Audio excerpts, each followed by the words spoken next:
Yes. Assalamu alaikum.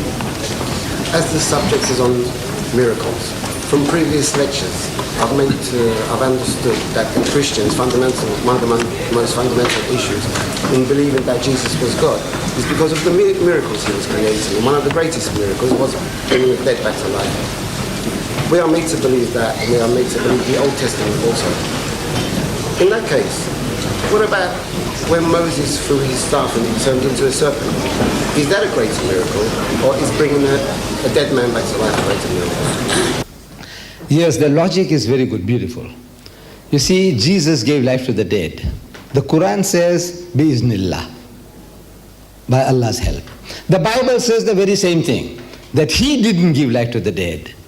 If we read the verses, you see, we can go into the details and analyze the miracles, but in the Bible also, Jesus doesn't say He does the works. He said, I, by the finger of God, cast out devils. I, by the Spirit of God, do these things. So I, of my own self, can do nothing.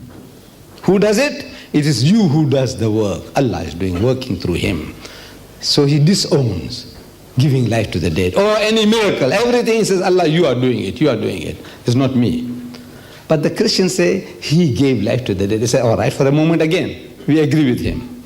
So in that case, we say it's a great miracle. Lazarus, they say, after 3 days he was revived from the dead. Fantastic. But as you mentioned, you reminded me, that Hazrat Musa alayhi salam, the miracle Allah gave him, through him, was that he was told that the asa, the rod, go before Pharaoh and you go and throw it, and it will become a serpent, a snake. And this serpent that Hazrat Musa alayhi salam, the rod, became a serpent, and it swallowed up all the little snakes of the Egyptians, which were the little magic wands. And when it was swallowed up and Musa alayhi salam picked up the rod, all those little rods, snakes had vanished. And the Egyptian magicians realized that this is not magic. Magic is a type of illusion you create. People think you did this and you did that, maybe a sleight of hand, quickness of hand, deceives the eye. All these things can happen. We don't know what the guy does. But we are marveling because we couldn't account for what he did. But the Egyptian magician, when we read the Quran, they confessed that this is not magic. Because magic would be, you are mesmerized, somebody demesmerizes you. Back again to normal, the sticks become sticks, no more snakes, and the rod becomes rod. But no, all the little sticks had vanished.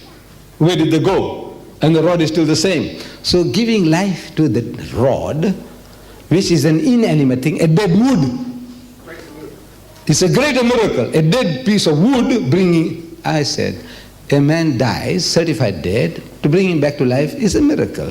But it's not as astonishing as you take a piece, this pen here, my pen.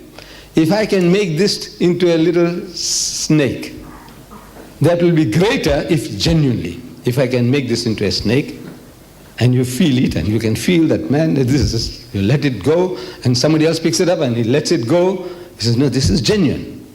This is a little tiny serpent. This will be greater than giving life to the dead, because this is dead, dead, dead. The rod is dead, dead, dead. And you make it animate. First, dead vegetable, the rod. The rod is a dead piece of wood, vegetable. He gives life to that and makes it into an animate object, a snake. Still greater miracle. So if this miracle is the standard by judging, then Moses would be a greater God than Jesus, if you analyze and weigh the miracles. Thank you for your understanding.